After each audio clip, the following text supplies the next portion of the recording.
A preocupação em criar um sistema eleitoral seguro não é nova no Brasil.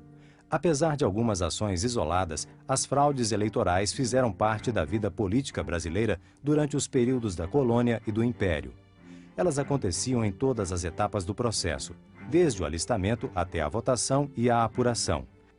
Em geral, as eleições eram organizadas por pessoas do governo ou grupos aliados. Ainda não existia a justiça eleitoral.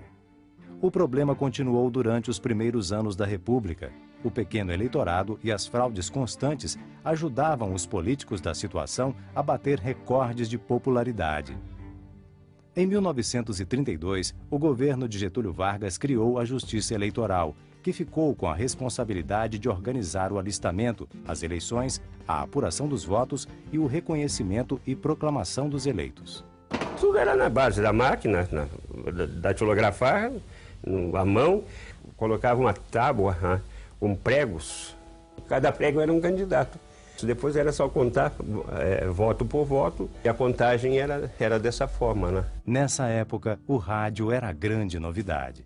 Não havia televisão ou mesmo computadores, mas o Código de 32 já previa a criação de uma máquina de votar. Na época, nós não tínhamos tecnologia suficiente para a construção de uma máquina de votar, então os americanos apresentaram esta aqui, que foi estudada por uma equipe de notáveis, por ministros do TSE. O resultado final do estudo dessa comissão foi de que seria perfeitamente possível a utilização dessa máquina.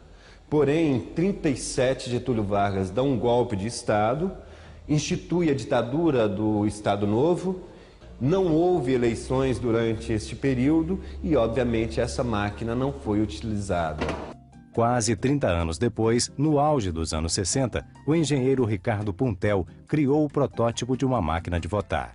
Você pode observar que essa máquina é feita basicamente de papelão e ferro. E essa máquina tinha a intenção de dinamizar e dar maior segurança ao processo de votação. O funcionamento dessa máquina seria bastante simples.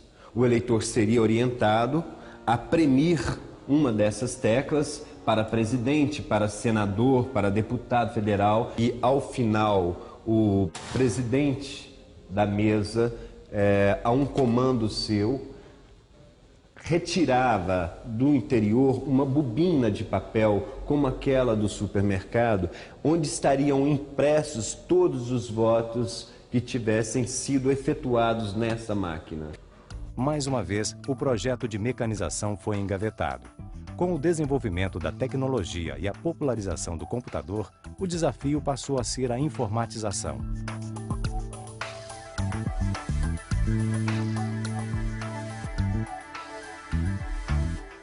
Em 1983, o Tribunal Superior Eleitoral fez um recadastramento geral dos eleitores. O Cadastro Único e Informatizado ficou pronto em 1986 e criou um número sequencial único para cada um dos 70 milhões de eleitores, criando a base para a implantação do voto informatizado.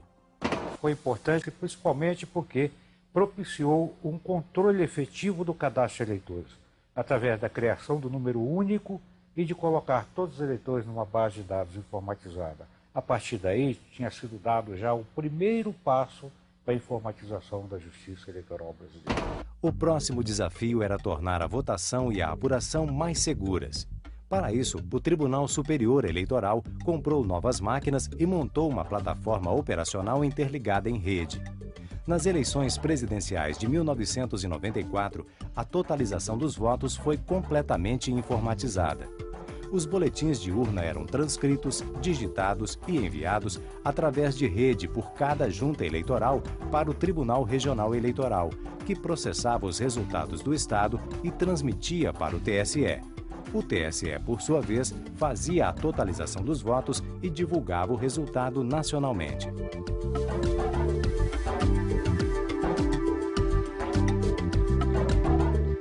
O ministro Veloso resolveu criar uma comissão, que ele denominou Comissão de Notáveis, que tinha por finalidade especificar os requisitos que a nova urna eletrônica brasileira deveria contemplar. Essa comissão trabalhou cerca de 90 dias, criou os requisitos da urna eletrônica, que foram depois passados a uma equipe, que era a equipe técnica para, aí sim, projetar a urna eletrônica.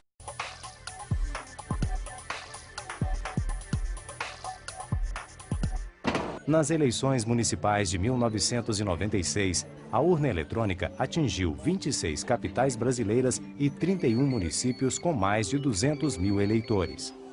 32% do eleitorado usou a urna eletrônica no lugar da antiga cédula para registrar o seu voto para prefeito e vereador.